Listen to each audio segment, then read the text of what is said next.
And here at One Mountain, Many Paths, we're all about creating a new language and creating a politics of eros and creating a new evolutionary path. But that evolutionary path can't be only human-centric. We're not alone in the cosmos. It's a wild cosmos in which the music of the divine is playing in all of us.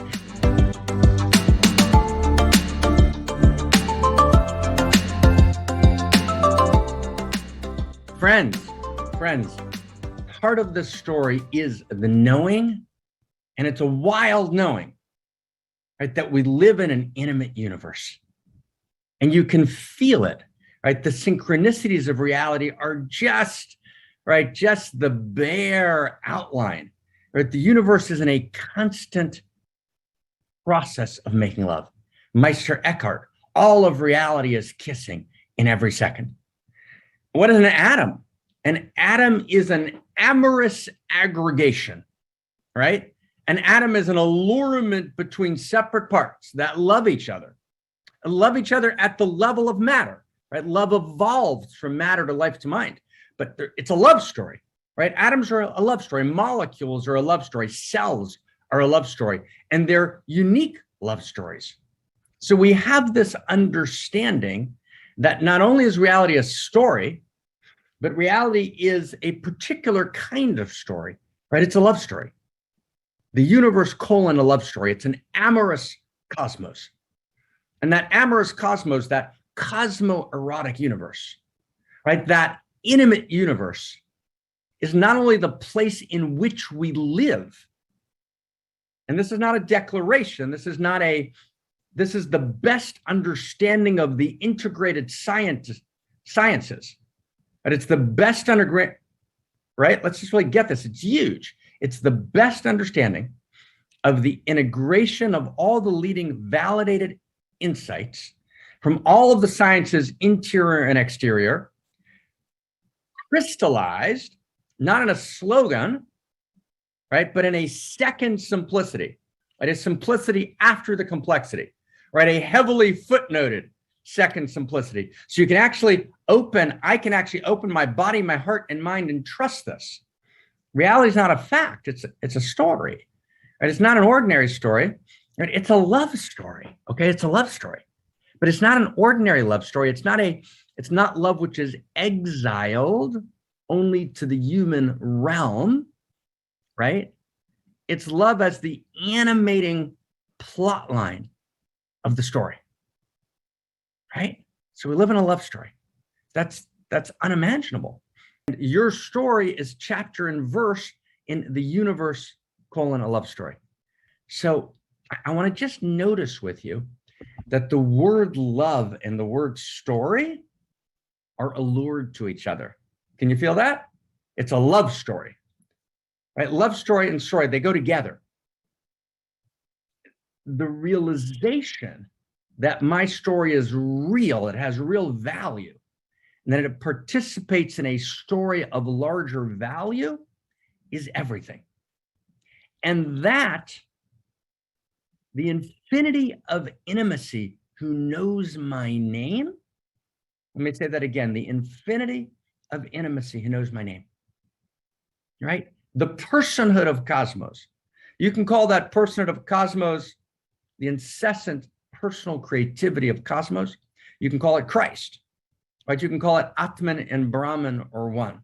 You can call it Adonai Hu Elohim, right? You can call it, as Rumi did, the beloved or the friend.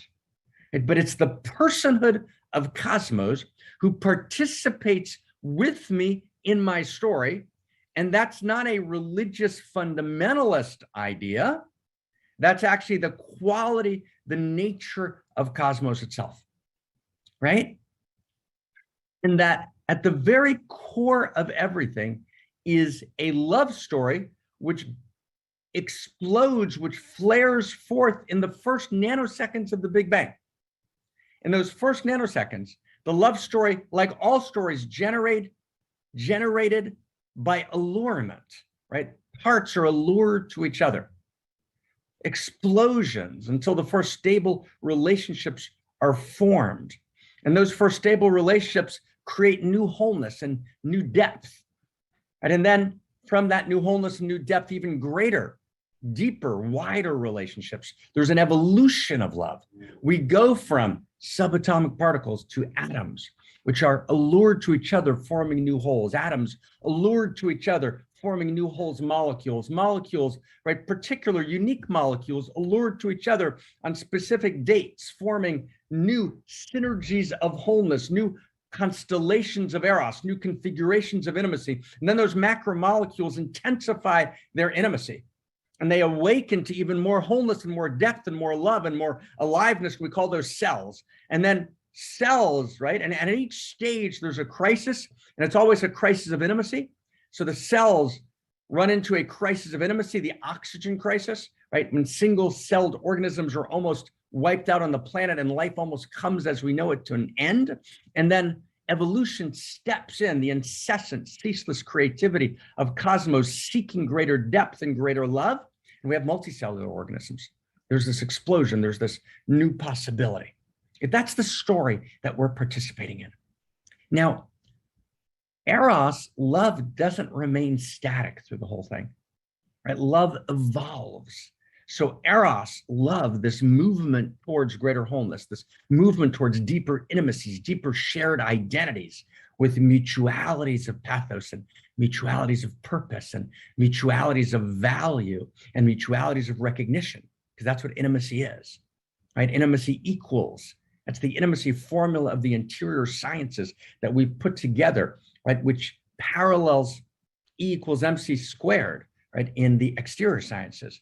Intimacy equals shared identity in the context of otherness, plus mutuality of recognition, plus mutuality of pathos, plus mutuality of purpose, plus mutuality of value. So there's this progression of intimacies, right? We live in the intimate universe. All the intimate universe that came before us, from those subatomic particles all the way through matter, life, and mind, live in us. So the intimate universe lives in us. And there's a storyline, which is evolution is not just the movement from simplicity to complexity. Evolution is the progressive deepening of intimacies. Like, wow, right? Like, wow, right? Wow. So at the human level, we evolve love. We learn to love in new ways. We evolve intimacy. We know how to be intimate in new ways. And it's those new intimacies, right, that actually heal and transform reality. Now, that's true on a political level. We need a new universe story, which generates new politics of eros, but it starts between us, right? And I want to say something completely new. It starts in the most intimate space between us. And I send a friend of mine a text who's going, through a particular moment in life. And here's what I wrote to him, a young man. I wrote to him, and it'll seem audacious at first, but listen with me, okay? Okay, are we in? Are we okay? Who's up for listening? Okay, we'll just open our hearts, okay? And I'll open my heart with you, and we'll meet in this one heart and one love, right? In this one breath together, okay? So here we go. I wrote his name, and I said, love me today more than you've ever loved me before. Isn't that a crazy thing to write to someone? Love me today more than you've ever loved me before. And I wrote him, I'm loving you that much right now. Right? And then I wrote him, I'm deep in practice. And as I practice now, and I wrote you, my friend, from that practice, I remember what one great Hasidic master, Hebrew mysticism in the 17th and 18th century, what one Hasidic master said beautifully. He said to his students, he said, I will let you close enough to me to love me unconditionally. I'll let you close enough to me to love me unconditionally. Isn't that strangely paradoxical? Seems to be easy to let a person love us madly, but that's not true. To let someone truly love us personally, deeply, uncompromisingly, takes our pure God human self, right? So imagine, and this is the fuel, this is the energy, this is the eros that drives one mountain. Imagine if we could look at each other and meet each other right now and say, I'm willing to let you love me unconditionally. Wow, right? Can you feel that with me for a second? It's like, who's talking, right? Who's talking? So I want to just see, can we go to the chat box for a second? And can we find each other? And can we say to each other, are we willing to say to each other, I'm willing to let you love me unconditionally? Can we say that to each other? I'm willing to let you love me unconditionally, right? Love me all the way, right? We think that other people aren't loving us along the way because there's something in them that doesn't have the capacity to love, right? But actually, that might not be where the story breaks down. Where the story breaks down is that there's something in me that's blocking you from loving me. So when we talk about the progressive deepening of intimacies, which begins with the world of matter and goes all through the world of life, from the physiosphere to the biosphere, into the world of self-reflective human mind, and then the evolution of love through generations, till we get to a new place. We can actually find each other in a new way. We can actually enact the new human and the new humanity. I want to gently, with your permission, with like so much humility, with so much gentle permission, but with so much audacity, suggest that the core of the new love story is that we write each other and we say, I'm willing to let you love me unconditionally. Oh my God. Or we write each other and we say, right, love me more than you ever have before. I'm willing to let you love me unconditionally. I'm willing to open up that much. Right? Who can feel that? Is that like, wow? Is that crazy audacity? I'm willing to let you love me unconditionally. Right? That wildly. That's what it means, right, to become Homo amor. To move from Homo sapien to Homo amor. It's not just egocentric love. It's not the conditional love that I have for my family peeps and my couple of close friends. It's not because they give me my sense of identity and the people on my love lists happen to also be the people on my survival lists. What a coincidence. It's not just ethnocentric love, right? The love of my group, my community, my in-group, and everyone else is in the out-group. It's not even just the love of, the abstract love of humanity. It's the personal love for every human being. It's the personal love for all sentient being, right? No human being is a stranger to me, right? What Homo amor says is there are no strangers. There are no in-groups and out-groups. There are no those that we cast out in order to give ourselves, right, the pseudo-erotic illusion of being inside, right? We actually say to each other, there are no strangers anywhere. We're all already friends. Right? There's no one outside the circle. There's no one outside the circle. And that's what it means, right, to live in cosmocentric intimacy, right? To love it all open, no strangers. And the beginning of that turn, and this is the first time we've talked about this in this way, right? This is the next turn in the love story of reality, is between human beings, for us to be willing to say to each other with radical audacity, which almost makes no sense. It almost stops your mind, right? That's what a genuine realization stops your mind. If you try and think conceptually about what you're saying and what we're saying, it won't work. Allow your mind to freeze for a second. Let's freeze our minds, right? In order to unthaw our minds, in order to unfreeze our minds, in order to soften and to see each other with soft eyes. So this is the sentence. I want to get the sentence again. I'm willing to let you love me unconditionally. Okay, so can I tell you something? Will just blow your heart open. When you get this realization, it just blows your heart open, but I want to just ask you permission. Okay, you can't quite get it conceptually. Conceptually, it doesn't quite work. You got to get it at a deeper level of what's called the eye of the spirit or the eye of the heart. And it's an evolutionary realization, right? God, right? We always say the God you don't believe in doesn't exist, right? The God that chased you, right? When your mother was mad at you and you ran into the bathroom and, your mother's pounding on the door to let her in so she can spank you. And you're 2 years old and your mother says, you know, God's gonna find you in there also. That God doesn't exist. Right? The God who's the ethnocentric, homophobic God doesn't exist. Right? The capricious God who kills indiscriminately doesn't exist. Right? God is the force of healing and transformation in cosmos throughout time and in all dimensions that knows your name. But even deeper, right? God is the possibility of possibility. But even deeper, God is the force and reality that says to us, I'm willing to let you love me unconditionally. Can you feel that? Who can feel that? Right? God is the force and reality that's so naked, so raw, so vulnerable, so pure, so without artifice, so without ego, so without manipulation, so without instrumentation, turning the other into an instrument. Oh my God, can you feel that? God is the force of personhood in cosmos that turns to us and says, I'm willing to let you love me unconditionally. Oh my God. Can you feel that? Wow. And to be the new human, to be the new humanity, it's not just about what we've talked about so many times and so importantly and so beautifully, that I become an outrageous lover, that I commit my outrageous acts of love. Yes, that's true.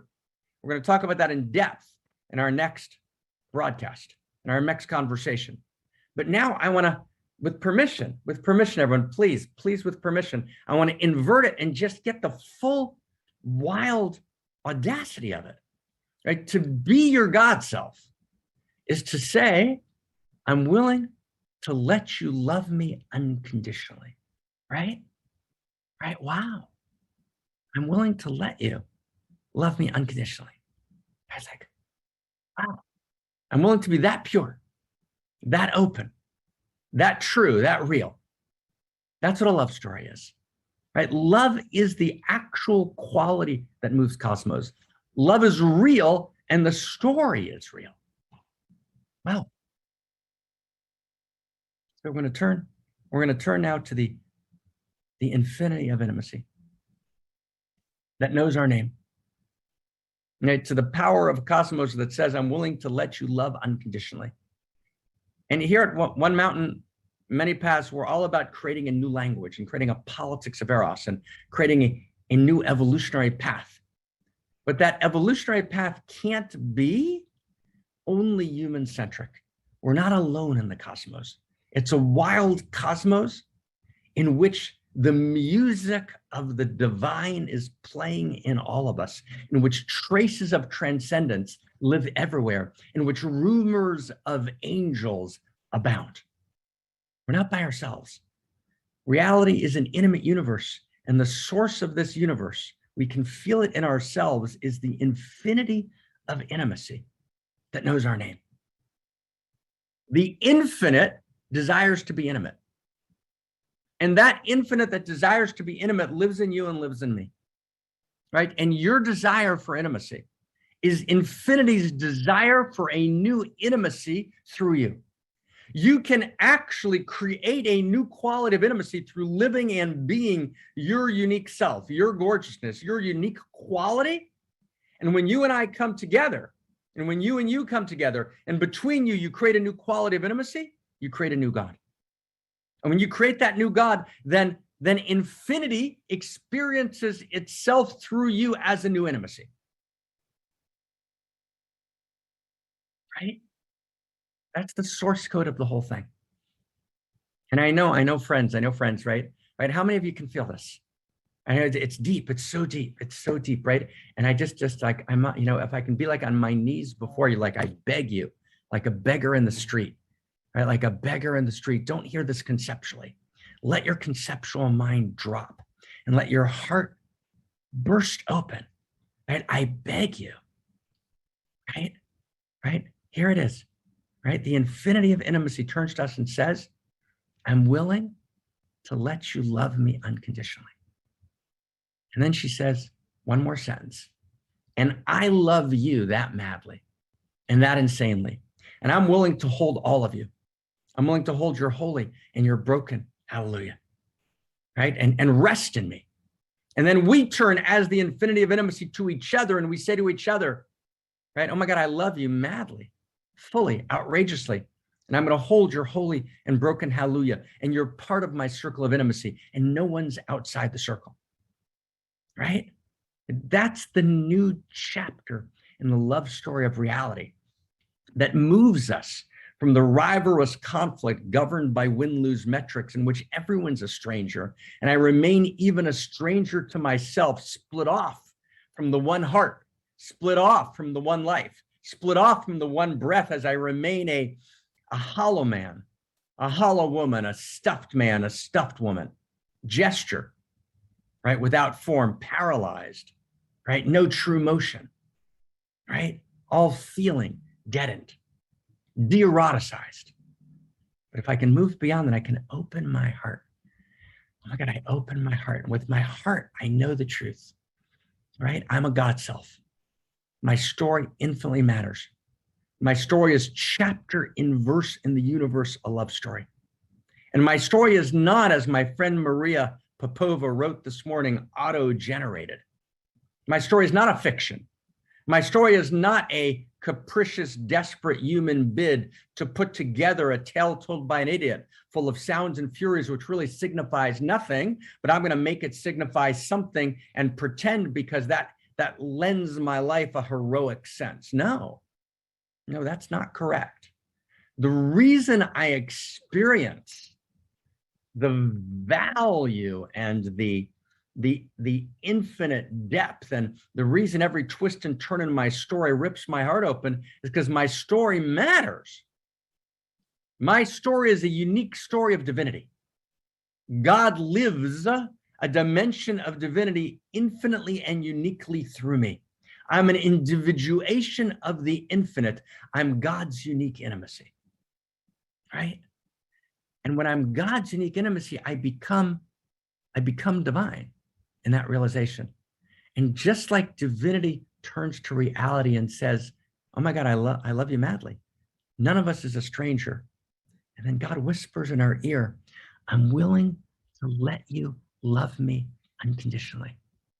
And that's what the great traditions are saying. Yes, the great traditions got a lot wrong. Yes, they got stuck in surface structures. Yes, they misunderstood some really key things. That's all true. But at the depth of the great traditions, and in the great traditions, I include the best of the spiritual traditions, but I also include the best of modern thought at its deepest and the best impulses towards new value and postmodernity, right? The real understanding is, the real statement, the real credo is, I'm willing to let you love me unconditionally, right? If you let that in, it actually will shudder your body beneath the appearances of ego and blow you open, and blow me open, blow each other open. And I'm willing to let you love me unconditionally. And it's not just two people. I want to play you something, okay, for a second. It's from 2009. And my friend Alexander Rybak is at Eurovision, right? And he's singing a song. And music is the language of cosmos. And almost all music tells a story. And the story is almost always a love story. And so Rybak, and we're about to hear it whenever you're ready, friends, right? He does this story called Fairy Tale. And I want to look at it with you for a second to see what it tells us and what it doesn't tell us, and how we take the next step in evolving love and telling the new love story, right? The fulfillment of Homo sapien as Homo amor.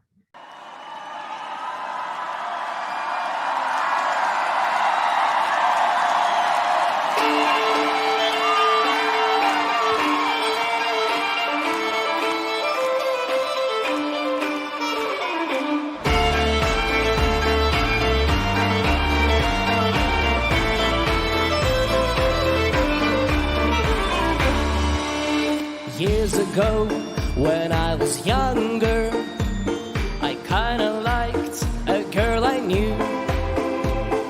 She was mine and we were sweethearts. That was then, but then it's true. I'm in love with a fairy tale, even though it hurts. 'Cause I don't care if I lose my mind, I'm already cursed.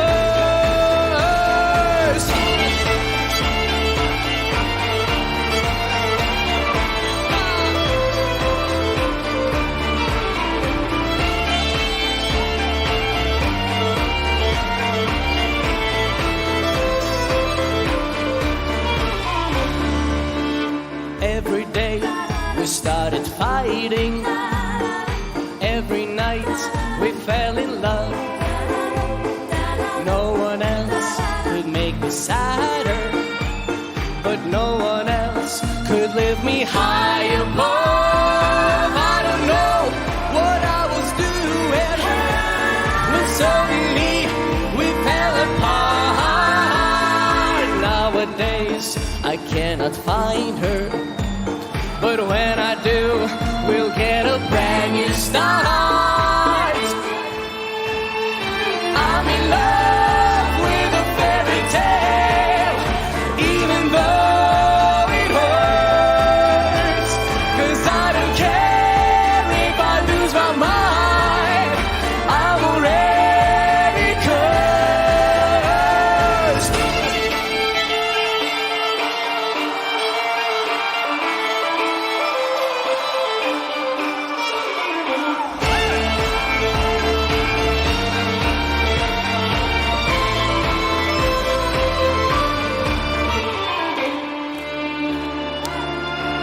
She's a fairy tale, yeah, even though it hurts.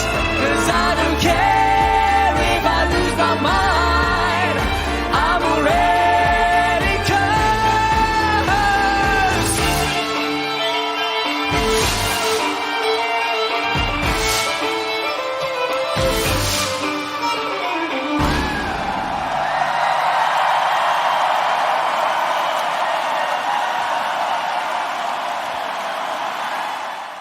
So what's this about?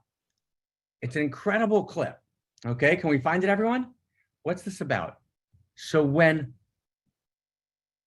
the actual love story of the world breaks down, when we forget that reality is a love story, when we lose the narrative arc of cosmos as we go into modernity, so we try and replace the amorous cosmos, the universe, a love story. We try and replace it. We exile love to only the human realm. Then we exile love to only one dimension of the human realm, which is romantic love. And then we exile love to one dimension of romantic love, which is infatuation, right? The falling in love of the fairy tale. And we say that's what love is. So when the story of cosmos breaks down, which is the eros of cosmos, the knowing that reality is not merely a fact, reality is a story. Reality is not an ordinary story. Reality is a love story. Reality is not an ordinary love story. Reality is an outrageous love story. When that breaks down, when the eros of cosmos breaks down, then what happens is you've got to create a pseudo-eros. And the pseudo-eros is the romantic story. Now, not that the romantic story is not true. It is true. Of course, the romantic story is true. But, and this is the next part of the code, and your story, your fairy tale, is chapter and verse in the universal love story.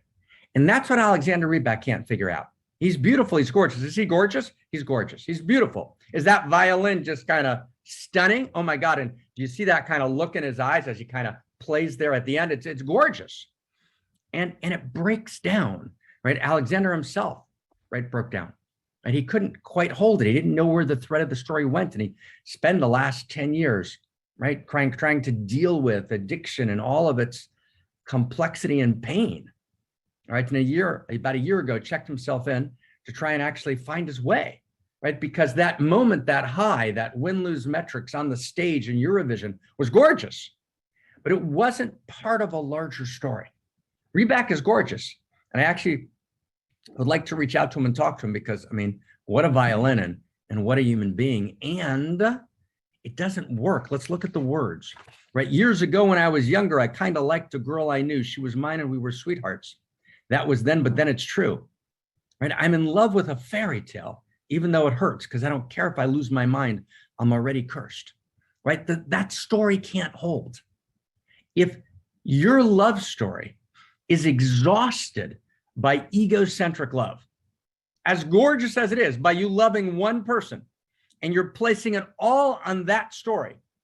And for you to be loved, right, you've got to have that person relate to you in a particular way. And if they don't, right, you're somehow out of sorts with reality, then that story is going to break down. That story is going to collapse. The romantic story can't hold us. Well, we don't know what love is anymore. We don't know what I love you means anymore. It's our sacred credo, but it's lost its meaning. Right? That love story, that romantic story, that fairy tale comes alive again when you realize that love is real, and that the story is not an accident. The story is an ontology, right? The story is an expression. Your love story is chapter and verse in the universal love story. Reback goes on, every day we started fighting, every night we fell in love. No one else could make me sadder, but no one else could lift me higher. I didn't know what I was doing, but suddenly we fell apart. Nowadays, I cannot find her, but when I do, we'll get a brand new start, right? The pathos. We know they'll never meet again. We know it'll never come together again. So it's the tragic pathos of searching for the beloved who was never real. When romantic love becomes the only place that love lives in cosmos, we've reenacted idolatry as a modern possibility. Romantic love is gorgeous. What could be more beautiful? But romantic love is an expression of the narrative thread of cosmos. I'm loved madly. I'm loved madly by reality itself. No one's a stranger to me. I'm willing to let you love me unconditionally, I say to every human being. And from that place, I become a mad lover. That's what Rumi said when he said, love mad, because that's the only sanity. To love mad is not to pick one person and to say that person is all of my love. No, to pick one person is gorgeous, but through that person, I love everyone and I love everything. Right? Yes, of course, there's gorgeousness, right, to the dyad, right, of he and she, of Krishna and Radha, the Heros Gamos of God and Goddess. Of course there is, but it's the Heros Gamos of God and Goddess, right? Jack and Jill are God and Goddess, are he and she themselves. And through every act of human loving, I'm stitching together and evolving, doing a tikkun, a fixing on the ripped asunder fabric of cosmos itself. Every act is a cosmic act. Every sexual act is cosmic eros performed in the flesh.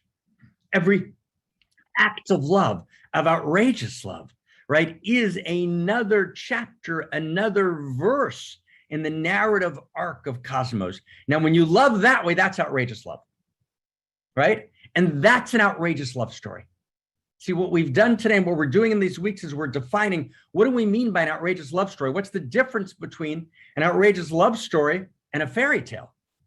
The reason the Princess Leia, right, and Luke Skywalker love story in the original Star Wars began in the mid-70s, right? Episode 4, first movie, and it's gone through 10 movies since, has become the great blockbuster myth of reality, is because the love story of Leia and Luke, right, brother and sister, right, the love story of Hans and Leia, right, the love story, right, the love stories, right, between brothers and sisters and beloveds and between friends, the gorgeous love between friends, right? That weave together that saga. Those love stories are chapter and verse in the force, in the eros that unfolds reality. Your personal love story. I mean, just to get what that means, let's get it together. Your personal love story, my personal love story, is actually a chapter in God's love story. It's a new intimacy. It's a new God that never was. When you awaken to that truth, that's what it means to love your way to enlightenment. That's realization. And then your personal love story completely changes. And then your personal love story opens up. And then you realize we're much bigger and much larger than just a particular set of traumas and what my mother did or didn't do, and a particular victim story and a particular trauma story, right? We're all so traumatized, right? We're all so traumatized. We got to let go of the trauma. So I'm going to tell you one last story. Do you remember Arabian Nights? Who remembers Arabian Nights? Anybody? Arabian Nights, or 1001 Nights, that great Islamic story. So the king, what was the king's name? What was his name? Right, I jotted it down this morning. I can never pronounce it though. What was the king's name? Right, the king's name is Sharyar or Sharyahar. So I apologize if I'm mispronouncing it.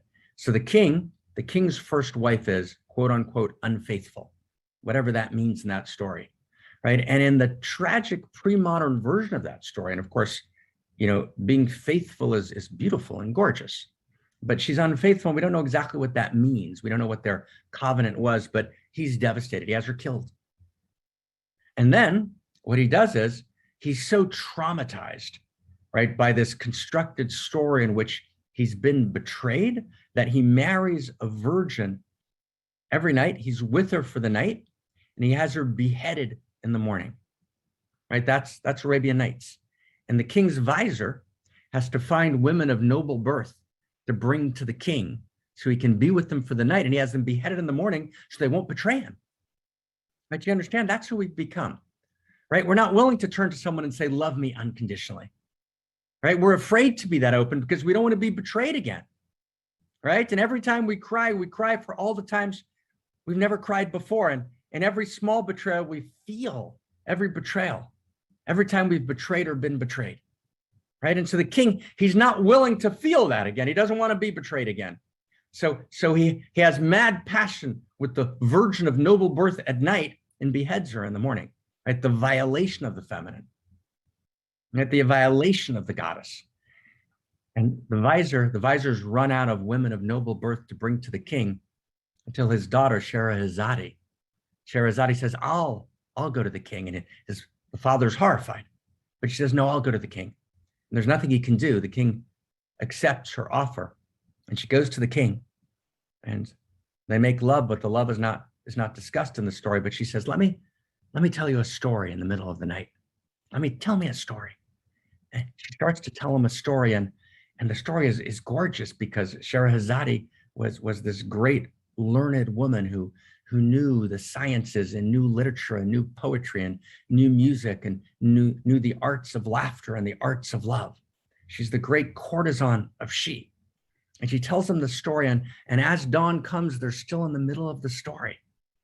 And so the king delays her execution because he wants to hear the next night the story. So she returns the next night and they make mad and wild love again. And she finishes that story and then starts a new one before dawn. And then dawn comes, and again, the king doesn't want the story to end. Because story has allurement. Story arouses our will. Story transforms us. And for 1001 nights, Scheherazade tells the Sultan 1,000 stories. And by the end of the 1,000 stories, his heart's opened. He's fallen in love again. And the kingship and sovereignty and the great love story of reality is restored. Friends, right? He had to get beyond his trauma story, beyond his ego story. That's the story I let go. There's a story I've got to let go of. It's the false construct. It's the victim story. In the coming weeks, Terry's going to talk to us about the victim story in one of the future, right, conversations. Are we willing to let go of that story? Are you willing? Am I willing? Let's look at each other. Let's stand for reality now. Let's be erotic mystics. Are we willing for the sake of the whole? Who's willing? Let's find each other in the chat box. Who's willing to give up that story where I'm afraid of being betrayed, so I keep betraying the potential virginity of my life and beheading it every time it arises? Every time there's a virgin moment in my life, every time there's newness, every time there's new possibility, I behead the moment because I'm afraid that I'll be betrayed by the new possibility. Wow. Who's willing to give up the trauma of our past betrayals? Right? Are we willing? And that's what it means to play a larger game, right? Are you ready to play? Are we ready to play a larger game? Are we ready to participate in the evolution of love? Are we willing to give up the fear of our revirgination, of our second innocence, of entering post-tragic consciousness and feeling the newness of possibility and making love again to reality like we never have before? And so you know what the first thing is that we do, my friends? This is the first thing. Oh my God. The first thing we do. What do? We turn to each other and we say, I'm going to be so open. I'm willing to let you love me unconditionally. Right? I'm willing to let you love me unconditionally. Right? Oh my God. I'm going to bring you all of me. And you're going to bring me all of you. And we're going to love each other like that. Right? The holy, right? And the broken. Hallelujah.